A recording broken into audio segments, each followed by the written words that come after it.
Hey everybody, I'm Monica McKenzie, joined by D3 head coach Rhett McGibbon to talk about their upcoming regionals tournament.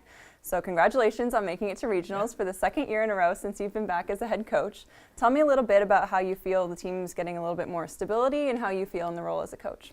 You're always learning as a coach. It's a different mindset than broadcasting, so you're always trying to find new ways to get better. And a lot of it so much isn't your X's and O's, it's just how to deal with young men each and every day and just the trials that they go through. And it's not an easy life, right? So there's things that pop up and you just kind of do your best to help guide them in the right direction and help them either find clarity or the help that they need. Not that I've got anybody that has that case. It sounds like I'm going down a dark path here, but no, it's a lot about keeping guys enthusiastic about doing the little things each and every day within their game to get better. And that's something that isn't easy when you're playing from September all the way through almost March. It's a long season. Yeah, and this is the highest regional ranking you've had, 7th place. Talk about how the team's overcome adversity with some struggles this season, a 5-game losing point at one streak, things like that. Yeah, it's tough when you lose 5 games. It might have even been 6 if I'm correct, in a row. Things get a little dark, you get a little disappointed. We've also had some teams that have forfeited on us. We came into the second semester, our first game against West Virginia, we played extremely well and we beat them. And then we're looking forward to build upon that over the next 2 weeks. And then it was like last minute cancellations, which are tough because you're all amped up, you're ready to go. And then it's just, they let the air out of your tires. So I think that hurt us in the long run in rankings. I think we could have moved up into the 5 or 6 spot.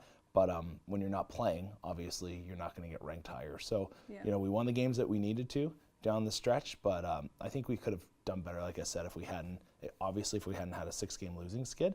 But and also if we hadn't had teams forfeit. But in that 6-game losing skid, if we go back, that was, we played UNCC twice, a D2 team that we could have beaten, but we were kind of learning there as a young group how to be consistent. And then we went down to Florida and played 3 really good teams.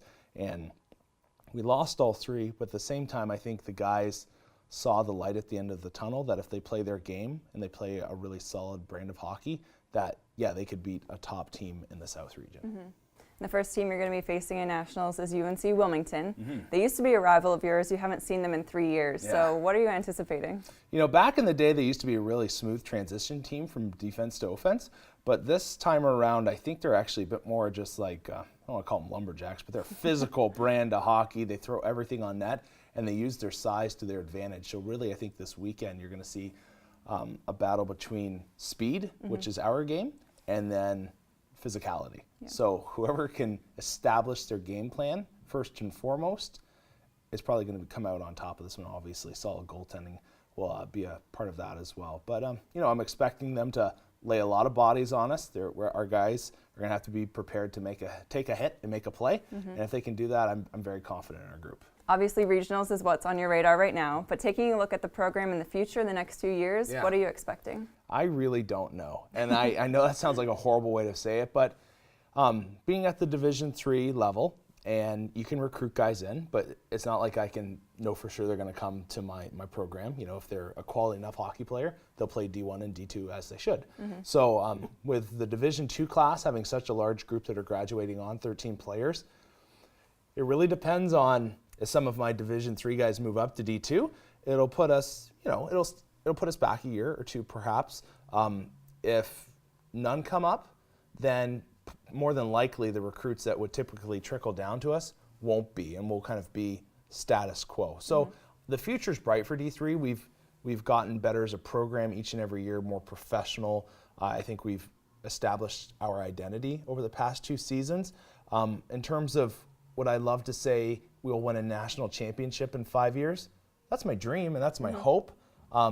Unfortunately, a lot of that is not completely in my hands. So, so I think we're getting better as a program each and every day. We're leaving no doubt, which is our motto.